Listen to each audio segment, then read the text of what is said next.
பண்ணையெல்லாம் பொன் கொழிக்க செய்திடுவோம், அதில் பன்மடங்கு உற்பத்தியை பெருக்கிடுவோம்.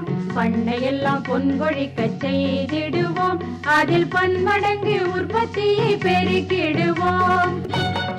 உழவர் உலகம். கண்மணி பொல்லல் மணியை வளர்த்திடவே நாடும் கருத்துரைக்கும் ஒளிபரப்பை கேட்டிடுவோம். கண்மணி பொல்லல் மணியை வளர்த்திடவே நாடும் கருத்துரைக்கும் ஒளிபரப்பை கேட்டிடுவோம்.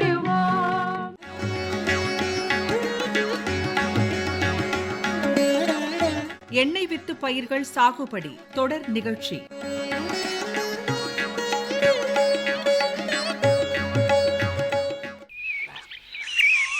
வள்ளி, இந்தா பிள்ளை, என்ன வேணும்னு கேட்டல, கடையிலேருந்து கிளம்பும்போது உன் ஞாபகம் வந்தது, அதான் எடுத்துக்கிட்டு வந்தேன். கொண்டு உள்ள வையி. நீயே கொண்டாந்துட்டியா? கொஞ்ச நேரத்தில் நானே கடைக்கு வரலாம்னு நினச்சிட்டு இருந்தேன். பரவாயில்ல, இருக்கட்டும் வள்ளி. என்ன வேணும்னு நீ தானே சொல்லிக்கிட்டு இருந்த. இன்னைக்கு செக்கு ஓட்டி முடிச்சிட்டிங்களா? ஆமாம் பிள்ளை, ஓட்டி முடிச்சாச்சு. உங்ககிட்ட எண்ணெயை வாங்கினதுலேருந்து சமையலில் சோய மனமும் ரொம்ப பிரமாதமாக இருக்குது. வேற எண்ணெயை பற்றி யோசிக்கவே முடியலையே. கேட்கும்போது ரொம்ப சந்தோஷமா இருக்கு வள்ளி. 2 நாள் முந்தி எங்கள் வீட்டுக்கு விருந்தாளி வந்திருந்தாங்கல்ல? ஆமாம், உங்கள் அத்தை வந்ததா சொன்னியே. அவங்க என் சமையலை ருசிச்சுட்டு ரொம்ப நல்லா இருக்குன்னு பாராட்டினாங்க. அப்படியே சமையல் ருசிக்கு காரணமாக இருந்த உங்கள் எண்ணெயையும் வேணும்னு கேட்டாங்க. ஏன் பிள்ளை, அப்போவே சொல்லியிருந்தா அவங்களுக்கும் சேர்த்தே கொண்டாந்துருப்பேன்ல. பரவாயில்ல செல்வி, அதை நானே கடையில் வந்து வாங்கிக்கிறேன். ஆனால் அவங்க இந்த ரகசியத்தை மட்டும் உங்ககிட்ட கேட்டு வைக்க சொன்னாங்க. ரகசியமா? எதை பற்றின ரகசியம் வள்ளி? அது ஒன்றும் இல்லை செல்வி. அன்னைக்கு எங்கள் வீட்டுக்கு வந்த அத்தை உங்கள் கடலைக்காட்டு பக்கமாக வந்திருக்காங்க. உங்கள் கடலைக்காட்டில் களை செடிகளே தெரியலையாமே. கடலை செடியெல்லாம் நல்லா பச்சை பசேர்னு இருக்கே, நல்லா பராமரிக்கிறாங்களே, என்ன ரகசியம்னு கேட்டு சொல்ல சொன்னாங்க. இதில் ரகசியம் என்ன இருக்குது? சரியான நீர்ப்பாசனம் செய்யணும், அதோட சீரான பராமரிப்பு இருந்தால் களைகளை நல்லாவே கட்டுப்படுத்தலாம். அப்புறம் என்ன, பயிரெல்லாம் பச்சை பசேலுன்னு தானே இருக்கும். அதான் புள்ள, அந்த வழிமுறைகளை தான் கொஞ்சம் சொல்ல. அவசியம் சொல்கிறேன். இப்படி வந்து திண்ணையில் உட்கார் வள்ளி. அதாவது, நாம் போடுற பயிருக்கு சரியான தொழில்நுட்பங்க என்னவோ அதை சரியாக தெரிஞ்சுக்கிட்டு கடைபிடிக்கணும். சரி. ரொம்ப குறிப்பாக நீர்ப்பாசனம் சீராகவும் களைகளை கட்டுப்படுத்துறது சரியான நேரத்திலையும் செய்யணும். இதுதான் ரொம்ப ரொம்ப முக்கியம். எண்ணெய் வித்து பயிர்களில் நீர் மற்றும் களை மேலாண்மை பற்றி திரூர் வேளாண்மை அறிவியல் நிலைய திட்ட உதவியாளர் சி வெங்கடேஸ்வரன் அவங்க என்னென்ன விவரங்க சொல்றாங்கன்னு கேட்டுக்க.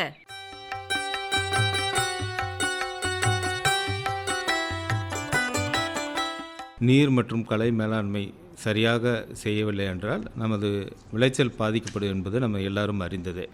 இப்போ எண்ணெய் வித்து பயிரில் முதல் பயிரான நிலக்கடலை நீர் நிர்வாகத்தை பற்றி தெரிந்து கொள்வோம். அதாவது காலநிலையை பொறுத்து ஆவியாதல் வீதம் 0.4லேருந்து 0.6 வரைக்கும் நிர்ணயிக்கப்படுகிறது. இது 3 வகை பருவம் இருக்குது நிலக்கடலை. பூப்பதற்கு முன் பூக்கும் பருவம், முதிர்ச்சி பருவம். பூப்பதற்கு முன்னு பார்த்திங்கன்னா 1லேருந்து 25 நாட்கள் வரும். பூக்கும் பருவம்னு பார்த்திங்கன்னா 26லேருந்து 60 நாட்கள் ஆகும். முதிர்ச்சி பருவம்னு பார்த்திங்கன்னா 61லேருந்து 105 நாட்கள் வரை வரும். இந்த முளைப்பு, பூத்தல், காய் உருவாதல் ஆகிய 3 பருவத்திலையும் நீர்ப்பாசனம் ரொம்ப ரொம்ப இன்றியமையாதது.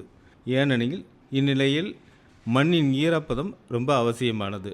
நிலக்கடலைக்கு விதைத்தல் அல்லது விதைப்பதற்கு முன் மண் கடின அடுக்கை உடைக்க விதைத்த 4 அல்லது 5 நாட்களில் நீர் பாய்ச்ச வேண்டும். விதைத்த 20 நாட்களுக்கு பிறகு பூப்பதற்கு பின் 2 முறை நீர் பாய்ச்ச வேண்டும். முளைப்பு பருவத்தின் போது 1 அல்லது 2 முறை நீர்ப்பாசனம் செய்யலாம். பூக்கும் போதும் காய் உருவாதலின் போதும் 0.5% பொட்டாசியம் குளோரைடு தெளிப்பது நீர் தட்டுப்பாட்டை குறைப்பதற்கு வழிவகை செய்கிறது. அது மட்டும் இல்லாமல் தெளிப்பு நீர் பாசனம் நாம் செய்தோமானால் 30% வரை நீரை சேமிக்க முடிகிறது. லேசான மண் நயமுடைய நிலங்களுக்கு பாத்தியோர பாசனம் நமக்கு ரொம்ப பலனுள்ளதாக இருக்கிறது. அடுத்து நிலக்கடை பயிரில் களை கட்டுப்பாடு முறைகளை பார்க்கலாம். அதாவது களை முளைப்பதற்கு முன் விதைத்த 3ஆம் நாள் ஃப்ளூக்ளோரலின் ஹெக்டேருக்கு 2 லிட்டர் அல்லது பெண்டிமெத்திலின் ஹெக்டேருக்கு 3.3 லிட்டரை தட்டை விசிறி நுண்குழாய் மூலம் 500 லிட்டர் தண்ணீர் கலந்து தெளிக்கலாம். தொடர்ந்து பாசனம் செய்யவும் விதைத்த 35லிருந்து 40 நாட்கள் களை எடுக்கலாம். களைகளை பொறுத்து விதைத்த 20 முதல் 30 நாட்கள் களை முளைத்த பின்னரும் இமாதிஃபர் ஹெக்டேருக்கு 750 மில்லி தெளிக்கலாம். அதேபோல் களைக்கொல்லி உபயோகிக்கவில்லை எனில் மண்வெட்டி கொண்டு விதைத்து 20 மற்றும் 40 நாள் களை எடுக்கலாம். களை முளைப்பதற்கு முன் ஆக்சியோடோசோன் ஹெக்டருக்கு 0.5 கிலோ தெளித்து நாம் கட்டுப்படுத்தலாம். அது தொடர்ந்து மண்வெட்டி கொண்டு மண் அணைக்க வேண்டும் அல்லது நட்சத்திர வடிவ களை எடுக்கும் கருவியை கொண்டு நாம் கட்டுப்படுத்தலாம். களை முளைப்பதற்கு முன் மெட்டாகுளோர் ஹெக்டருக்கு 1 கிலோகிராம் அளிப்பதன் மூலமும் நம் களையை கட்டுப்படுத்தலாம். தொடர்ந்து விதைத்த 40ஆம் நாள் களை எடுக்க வேண்டும். அடுத்து நம்ம பார்க்க போகிற பயிர் என்னென்னு பார்த்திங்கன்னா எள்ளில் வந்து களை கட்டுப்பாடு எப்படின்னு பார்ப்போம். விதைத்த 15வது நாளில் இருந்து நம்ம களை எடுக்கலாம். 35வது நாளில் 2வது களை எடுத்தாலே போதுமானது. அப்புறம் எள் பயிரில் நம் நீர் நிர்வாகம் எவ்வாறு செய்யணும்னு பார்க்கலாம். எள்ளுக்கு வந்து மண்ணின் தன்மை, பருவகாலம் ஆகியவற்றை பொறுத்து சுமார் 5 முதல் 6 முறை நீர் பாய்ச்சலாம். முதல் முறை விதைத்தவுடன் 7வது நாள் உயிர் தண்ணீர் கொடுக்கலாம். 25வது நாள் பூக்கும் தருவாயில் 2 முறையும், காய்ப்பிடிக்கும் தருவாயில் முதிர்ச்சி அடையும் போதும் 2 முறையாக சுமார் 6 முறை நீர்ப்பாசனம் செஞ்சால் போதும். பூ பூக்கும் பருவம், காய்ப்பிடித்து மற்றும் பருவத்தில் நீர் பாய்ச்சுவதை கவனமாக கடைபிடிக்க வேண்டும். இது மட்டுமல்லாமல் இரவை பேரில் விதைத்த 65 நாட்களுக்கு பின் நீர் பாய்ச்சக்கூடாது. அடுத்ததாக நம்ம பார்க்க போகிற பயிர் வந்து சூரியகாந்தி. இதில் நீர் நிர்வாகம் எவ்வாறு செய்யலான்னு தான். இதில் முதல் தண்ணீர் வந்து நம்ம வந்து விதைச்ச உடனே கொடுக்கலாம். 2வதாக உயிர் தண்ணீர் 7வது நாளில் கொடுக்கலாம். 3வதாக விதைத்த 20வது நாளில் கொடுக்கலாம். 4வதாக மொட்டு பிடிக்கிற பருவத்திலையும் நம்ம கொடுக்கலாம். 5 அல்லது 6வது தண்ணீர் வந்து பூ பிடிக்கும் தருணத்தில் 2 முறை கொடுக்கலாம். அப்புறம் 7, 8ஆம் தண்ணீர் வந்து விதை பிடிக்கிற தருணத்தில் 2 முறை கொடுக்கலாம். இப்போ களை கட்டுப்பாடு சூரியகாந்தி முறையில் எப்படின்னு பார்க்கலாம். இதுக்கு வந்து ஃப்ளூக்ளோரின் அல்லது பெண்டிமித்தலின் 2 லிட்டர் ஹெக்டேருக்கு தெளித்த பின் நீர் பாய்ச்ச வேண்டும். களைக்கொல்லி இட்ட பின் 30லிருந்து 35 நாட்களுக்கு ஒரு களை எடுப்பது அவசியம். விதைத்த பின் 15லிருந்து 30 நாளில் களைக்கொத்தி கொண்டு களை எடுக்கலாம். அடுத்ததான் நம்ம பார்க்க போகிற பயிர் வந்து ஆமணக்கு. ஆமணக்கில் வந்து ஹெக்டேருக்கு பெண்டிமெத்தலின் 3 லிட்டர் அல்லது ஃப்ளூக்ளோரின் 2 லிட்டர் விதைத்த 3ஆம் நாளிலிருந்து களை முளைக்கும் முன் தெளிக்கலாம். இதனைத் தொடர்ந்து விதைத்த 20லிருந்து 40வது நாளில் களை எடுத்தாலும் போதும். இது போன்ற களை கட்டுப்பாடு முறைகளால் நம்மளோட விளைச்சல் பாதிப்பு வந்து குறைய ஆரம்பிச்சிருக்கும். நமக்கு மகசூல் அதிகரிக்க ஏதுவாகிறது. நம்ம நாட்டில் இருக்கக்கூடிய மிகப்பெரிய பிரச்சனையே பார்த்திங்கன்னா இந்த களை தான். களையை கட்டுப்படுத்துறது மிக மிக அவசியம். ஏன்னா அது வந்து இப்போ பூச்சி நோய்களுக்கும் ஒரு ஆல்டர்னேட் ஹோஸ்ட்டுன்பாங்க. மற்ற பூச்சிகள்லாம் அதில் முட்டையிடுறது இதில் எல்லாம் வசதியாக இருக்கும்.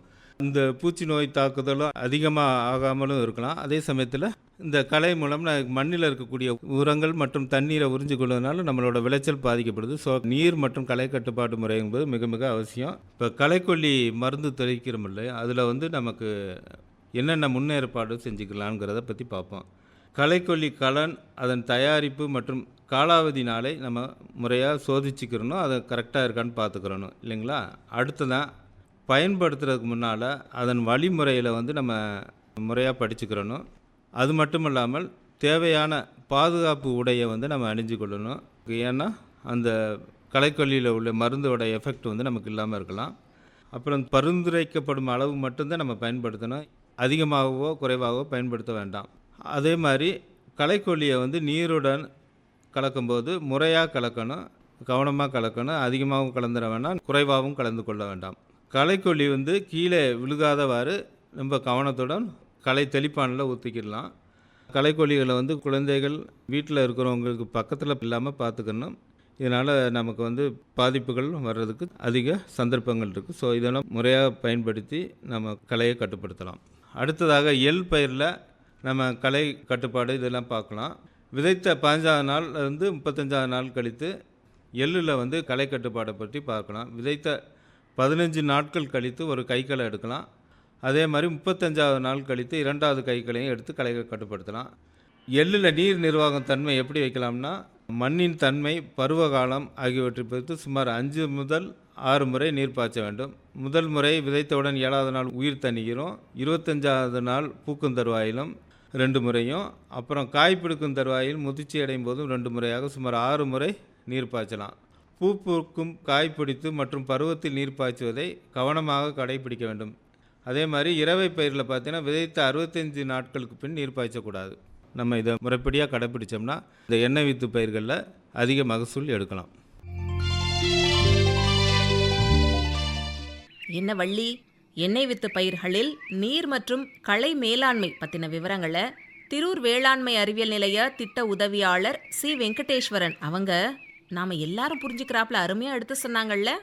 ஆமாம், அருமையான குறிப்பாக நுணுக்கமான விவரங்களாக இருந்துச்சே.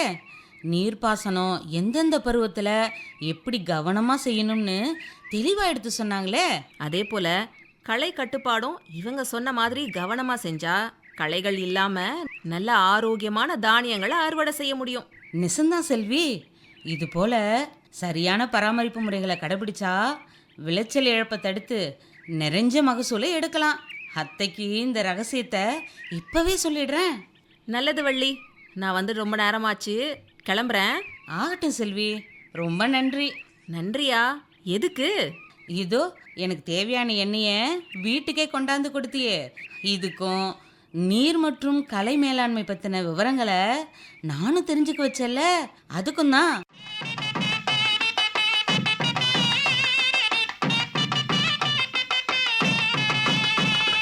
நிலம் உழுது நீர் பாய்ச்சும் சின்ன தம்பி, இந்த சோலை குயில் சொல்லுறத கேளு தம்பி.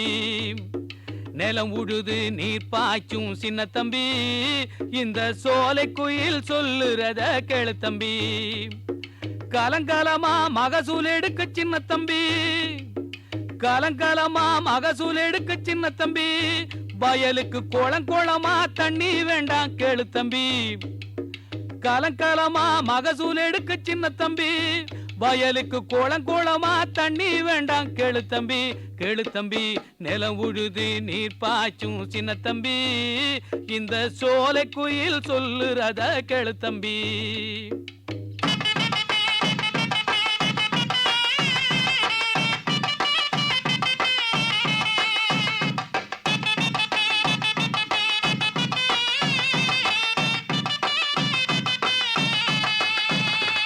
இருக்கும் அளவு நீரை கொண்டு சின்ன தம்பி, பெருக்க வேணும் மகசூலை கேளு தம்பி. இருக்கும் அளவு நீரை கொண்டு சின்ன தம்பி, நாம பெருக்க வேணும் மகசூலை கேளு தம்பி. உருப்படியா விஞ்ஞான முறை கைப்பிடி, உருப்படியா விஞ்ஞான முறை கைப்பிடி. கருத்தான பெரியவங்க சொல்படி சொல்படி, நிலம் உழுது நீர் பாய்ச்சும் சின்ன தம்பி, இந்த சோலை குயில் சொல்லுறத கேளு தம்பி.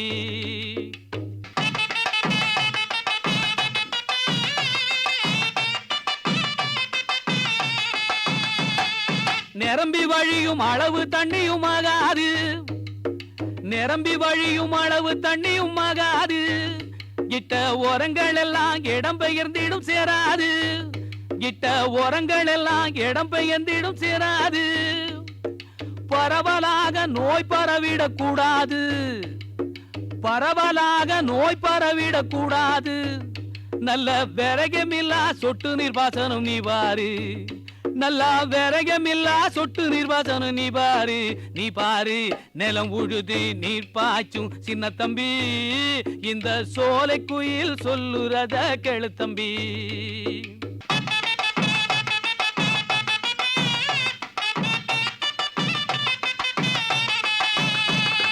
வயல்வெளி பாசன முறையால் பயனில்லை, வயல்வெளி பாசன முறையால் பயனில்லை. நல்லா செயல்படணும் சுழற்சி முறையில் மிக இல்லை, நல்லா செயல்படணும் சுழற்சி முறையில் மிக இல்லை. பயிர் வளர தண்ணீர் பாய்ச்சி காலத்திலே, பயிர் வளர தண்ணீர் பாய்ச்சி காலத்திலே. ஒன்ன உயிர்கள் எல்லாம் நம்பி இருக்கு ஞாலத்திலே, ஞாலத்திலே. நிலம் உழுது நீர் பாய்ச்சும் சின்ன தம்பி, இந்த சோலை குயில் சொல்லுறத கேளு தம்பி. இனி தொடர்வது வேளாண் செய்திகள். பயறு வகை பயிர்களில் விதை உற்பத்தி தொழில்நுட்பங்கள். பயறு வகைகள் நமது அன்றாட உணவில் பெரும் பங்கு வகிக்கின்றன. மேலும் பயறு வகை பயிர்கள் நமக்கு உணவுப் பொருளாக மட்டுமன்றி கால்நடைகளுக்கு சிறந்த தீவனமாகவும் பசுந்தாள் உரமாகவும் மண் அரிமானத்தை தடுக்கும் போர்வையாகவும் மண் வளத்தை பாதுகாக்கவும் பயன்படுகின்றன. சிறு விவசாயிகளாலும் வளமற்ற மானாவாரியிலும் பயறு வகைகள் பயிரிடப்படுகின்றன. ஆனால் தானிய பயிர்களை விட பயறு வகைகளில் கிடைக்கும் லாபம் அதிகமாகும். மேலும் இப்பயிர்கள் குறைந்த நீர் தேவையுடன் குறுகிய காலத்தில் வளர்ந்து அதிக லாபம் பெற்று தரக்கூடிய பயிர்களாகும். வேளாண் உற்பத்தியில் தரமான விதைகளை பயன்படுத்துவதால் சுமார் 15 முதல் 20% வரை உற்பத்தியை அதிகரிக்க முடியும். பயிர் வகை பயிர்களில் உயர் விளைச்சல் பெற சரியான விதை உற்பத்தி முறைகளையும் தொழில்நுட்பங்களையும் கடைபிடித்து விதைகளை உற்பத்தி செய்வதன் மூலம் பயறு வகை பயிர்களின் உற்பத்தியை அதிகரிக்க செய்யலாம். பயறு வகை பயிர்களில் விதை உற்பத்திக்காக தேர்ந்தெடுத்த நிலத்தில் அதற்கு முந்தைய பயிர் வேறு ரகமாகவோ அல்லது சான்று பெறாத அதே ரகமாகவோ இருக்கக்கூடாது. ஏனெனில் நிலத்தில் தங்கியுள்ள விதைகள் இப்பருவத்தின் போது தான் தோன்றி பயிர்களாக முளைத்து கலவன்களாக தோன்றும். வேரழுகல் நோய் இல்லாத நிலமாயிருத்தல் அவசியம். நல்ல வடிகாலுள்ள செம்மண் மற்றும் வண்டல் மண் நிலம் நல்ல திரட்சியான விதைகளை தரும். பயறு வகைகளின் விதை உற்பத்திக்கு நிலத்தை நன்றாக உழுது பண்படுத்த வேண்டும். இதற்கு முதலில் மண்ணின் கடினத்தன்மையை நீக்கி நிலத்தை மேம்படுத்த வேண்டும். அதற்கு 12.5 டன் தொழு உரம் அல்லது 12.5 டன் மக்கிய தென்னை நார் கழிவு இட வேண்டும். துவரை பயிரில் அயல் மகரந்த சேர்க்கை அதிக அளவில் நடைபெறும். உளுந்து மற்றும் பச்சை பயறு தன் மகரந்த சேர்க்கை பண்பு கொண்டவைகளாகும். எனவே இனக்கலப்பை தவிர்க்க விதை பயிர்களாக சான்று பெறாத அதே ரகம் மற்றும் வேறு ரகத்திடமிருந்து சற்று விலக்கி வைத்திருக்க வேண்டும். எனவே துவரை, உளுந்து, பச்சை பயறு, தட்டைப்பயறு ஆகியவற்றிற்கு முறையே 10 மீட்டர் மற்றும் 5 மீட்டர் என்ற அளவில் பயிர் விலகு தூரம் இருக்க வேண்டும். விதைப்பிற்கு ஆடி மற்றும் மாசிப்பட்டம் மிகவும் ஏற்றது. விதைகள் முதிர்ச்சி அடையும் போது அதிக மழையோ வெயிலோ இல்லாமல் இருப்பது அவசியம். விதை உற்பத்திக்கு சான்று பெற்ற விதைகளையே பயன்படுத்த வேண்டும். ஆதார விதை பயிருக்கு வல்லுநர் விதைகளையும் சான்று விதை பயிருக்கு ஆதார விதைகளையும் பயன்படுத்த வேண்டும். துவரை, உளுந்து, பச்சை பயறு போன்ற வகைகளுக்கு 1 ஏக்கருக்கு சராசரியாக 20 கிலோ விதை தேவைப்படும். விதைப்பதற்கு 24 மணி நேரத்திற்கு முன்பு பூஞ்சான கொல்லியான கார்பன்டசிம் அல்லது உயிர் பூஞ்சான கொல்லியான சூடோமோனாஸ் ஃப்ளோரசன்ஸ் அல்லது ட்ரைகோடர்மா விரிடி கலந்து விதை நேர்த்தி செய்ய வேண்டும். 1 ஹெக்டருக்கு தேவையான பூஞ்சான விதை நேர்த்தி செய்த விதைகளை 3 பாக்கெட் ரைசோபியம் நுண்ணுயிர் உரத்துடன் 500 மில்லி ஆற வைத்த அரிசி கஞ்சியுடன் கலந்து விதை நேர்த்தி செய்ய வேண்டும். ரைசோபியத்துடன் 3 பாக்கெட் பாஸ்போபாக்டீரியா நுண்ணுயிர் உரத்தினை கலந்து விதை நேர்த்தி செய்யலாம். இதனால் மண்ணில் உள்ள மணிச்சத்தை பயிர்கள் கிரகித்து கொள்ளும். நுண்ணூட்ட உரங்களான துத்தநாகம், மாலிப்டினம் மற்றும் கோபால்ட் ஆகியவற்றை முறையே 4:1.5 கிராம் என்ற அளவில் 1 கிலோ விதையுடன் கலந்து விதை நேர்த்தி செய்யலாம். விதை நேர்த்தி செய்யாவிட்டால் 10 பாக்கெட் ரைசோபியம், 10 பாக்கெட் பாஸ்போபாக்டீரியா ஆகியவற்றுடன் 25 கிலோ தொழு உரம் மற்றும் 25 கிலோ மணலுடன் கலந்து விதைப்பதற்கு முன்னால் நிலத்தில் இட வேண்டும். உளுந்து மற்றும் பச்சை பயறு விதைக்க வரிசைக்கு வரிசை 45 சென்டிமீட்டர் இடைவெளியும் செடிக்கு செடி 10 சென்டிமீட்டர் இடைவெளியும் இருக்க வேண்டும். இரவையில் விதை உற்பத்தி செய்ய பாத்தி அல்லது பார் சால் முறைகளிலும் விதைப்பு செய்ய வேண்டும். பார் சால் முறையில் 2 அடி பார் அமைத்து அதன் இருபுறங்களிலும் விதைகளை ஊன்றினால் நீரை சிக்கனமாக பயன்படுத்த முடியும். கடைசி உழவின் போது ஹெக்டருக்கு 5 டன் தொழு உரம் இடுவது சாலச் சிறந்தது. ரசாயன உரங்கள் இடும் முன் மண் பரிசோதனை செய்து அதற்கேற்ப உரமிடல் வேண்டும். அல்லது தழை, மணி மற்றும் சாம்பல் சத்துக்கள் ஹெக்டருக்கு 25, 50, 25 கிலோ என்ற அளவில் இடலாம். அதேபோல யூரியா, சூப்பர் பாஸ்பேட் மற்றும் பொட்டாஷ் ஹெக்டருக்கு 55, 313, 42 கிலோ என்ற அளவில் இடலாம். மணிச்சத்தை சூப்பர் பாஸ்பேட் உரம் மூலம் இடவில்லை எனில் ஜிப்சம் மூலமாக கந்தகத்தை இட வேண்டும். இரவை பயிர்களுக்கு தற்போது ஹெக்டருக்கு 25 கிலோ துத்தநாக சல்பேட்டும் பரிந்துரை செய்யப்படுகிறது. விதை விதைக்கும் தருவாயில் அனைத்து உரங்களையும் அடி உரமாக இட வேண்டும். மேலும் நுண்ணூட்ட உர கலவையை 1 ஹெக்டருக்கு 5 கிலோ என்ற அளவில் இட வேண்டும். உளுந்து, பச்சை பயறு சாகுபடியில் களைகளால் பெருமளவில் விளைச்சலில் இழப்பு ஏற்படுகிறது. ஒருங்கிணைந்த முறைகளில் களைகளை கட்டுப்படுத்த வேண்டும். விதைத்த 3ஆம் நாள் பெண்டிமெத்தலின் களைக்கொல்லியை ஹெக்டருக்கு 3.3 லிட்டர் என்ற அளவில் 500 லிட்டர் தண்ணீரில் கலந்து கைத்தளிப்பான் கொண்டு தெளிக்க வேண்டும். மேலும் 20 முதல் 25ஆம் நாளில் ஒரு கைக்களை எடுத்து களைகளை கட்டுப்படுத்தலாம்.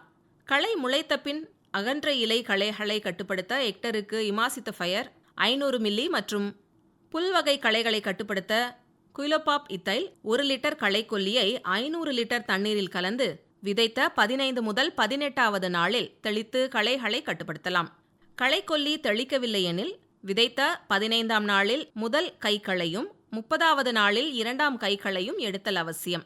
பயறு வகை பயிர்களுக்கு பூக்கும் பருவம் மற்றும் காய் வளர்ச்சி பருவங்களில் தண்ணீர் மிக அவசியம். விதைத்த அன்றும் விதைத்த 3ஆம் நாள் உயிர் தண்ணீரும் பாய்ச்சுதல் அவசியம்.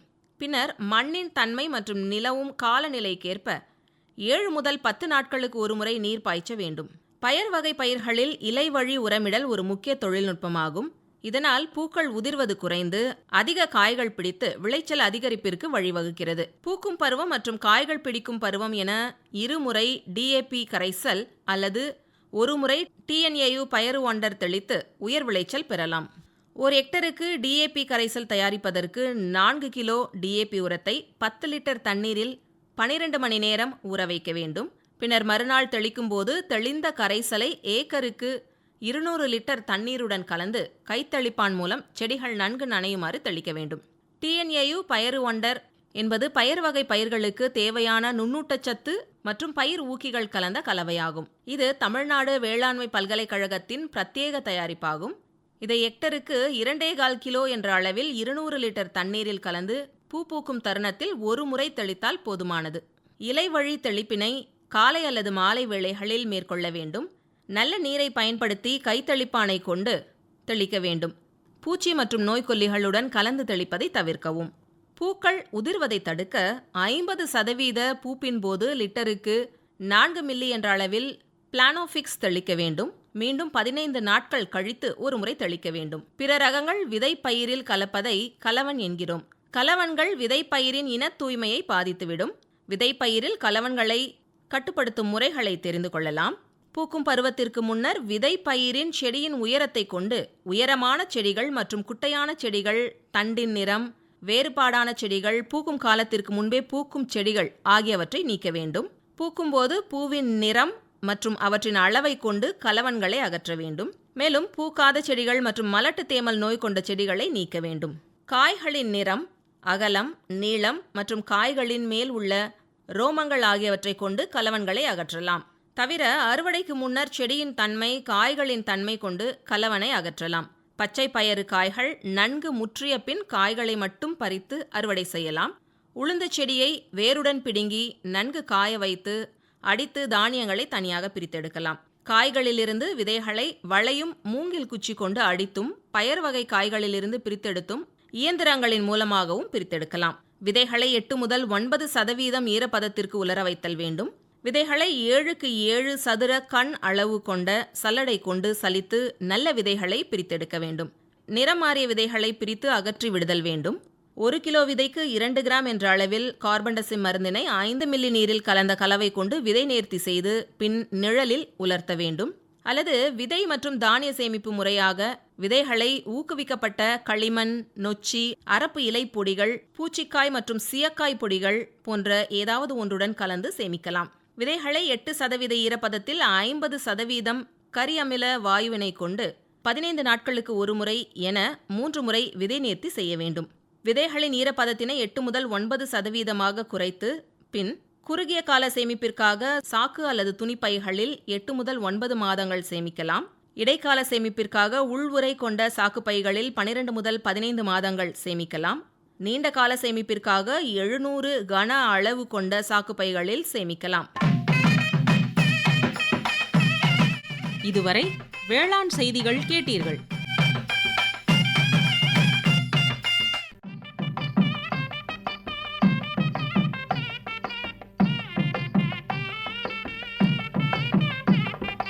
பயிர் வளர்த்து பலன் பெருக்கி புரிய வேணும் சாதனை, அந்த நிலத்தின் வளத்தை நிலைக்க வைக்க மண் பரிசோதனை. பயிர் வளர்த்து பலன் பெருக்கி புரிய வேணும் சாதனை. அந்த நிலத்தின் வளத்தை நிலைக்க வைக்க மண் பரிசோதனை. உரத்தின் செலவை குறைச்சி மண் தரத்தின் அளவை தெரிஞ்சு, உரத்தின் செலவை குறைச்சி மண் தரத்தின் அளவை தெரிஞ்சு, பயிர் வளர்த்து பலன் பெருக்கி புரிய வேணும் சாதனை. அந்த நிலத்தின் வளத்தை நிலைக்க வைக்க மண் பரிசோதனை.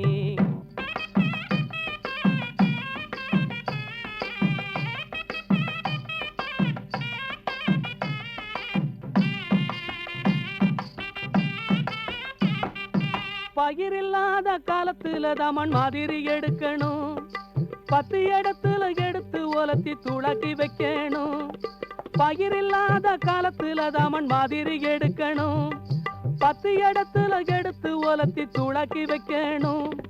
வி வடிவத்தில் வெட்டி சேகரித்து பகுத்து பிரிக்கணும். வி வடிவத்தில் வெட்டி சேகரித்து பகுத்து பிரிக்கணும். மண் மாதிரியோடு தகவல் அட்டையை இணைச்சி அனுப்பணும். மண் மாதிரியோடு தகவல் அட்டையை இணைச்சி அனுப்பணும். பயிர் வளர்த்து பலன் பெருக்கி புரிய வேணும் சாதனை. அந்த நிலத்தின் வளத்தின் நிலைக்க வைக்க மண் பரிசோதனை.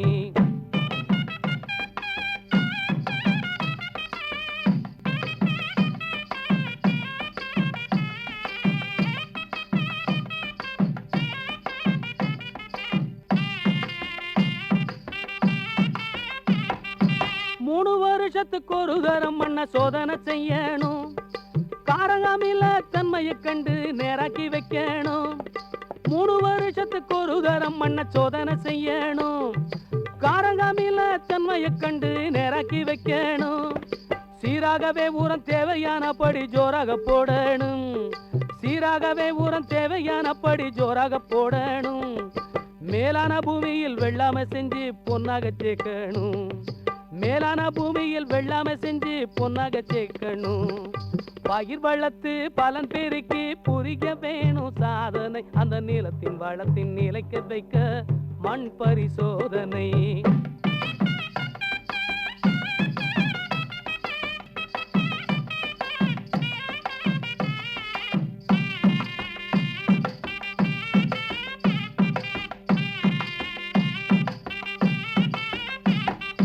வரப்போற மண் குப்பமேட்டு மண் மாதிரிக்காகாது. வரப்போற மண் குப்பமேட்டு மண் மாதிரிக்காகாது. உரமிட்ட 3 மாசத்துக்குள்ள மண் மாதிரி கூடாது. உரமிட்ட 3 மாசத்துக்குள்ள மண் மாதிரி கூடாது.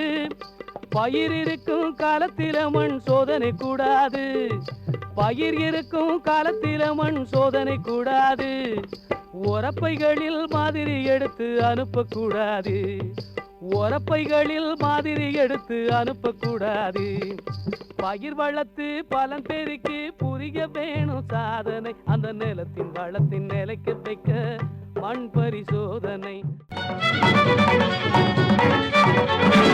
உண்ணும் பொருள் அத்தனையும் விளைத்திடுவோம். நித்தம் உழைப்பால் நில மகளை வணங்கிடுவோம். அமைப்பில் உதவி வி. உஷா. உண்ணும் பொருள் அத்தனையும் விளைத்திடுவோம். நித்தம் உழைப்பால் நில மகளை வணங்கிடுவோம். அமைப்பு எஸ். முருகேசன். பொட்டலையும் பூம்பொழிலாய் திருத்திடுவோம். அதற்கு புத்தம் புது முறைகளையும் புகுத்திடுவோம். பொட்டலையும் பூம்பொழிலாய் திருத்திடுவோம். அதற்கு புத்தம் புது முறைகளையும் புகுத்திடுவோம். இத்துடன் இன்றைய உழவர் உலகம் நிகழ்ச்சி நிறைவு பெறுகிறது. பட்டி தொட்டி சொர்க்கமாக பாடுபட்டே நம் பாரத சமுதாயத்தை உயர்த்திடுவோம். பட்டி தொட்டி சொர்க்கமாக பாடுபட்டே நம் பாரத சமுதாயத்தை உயர்த்திடுவோம்.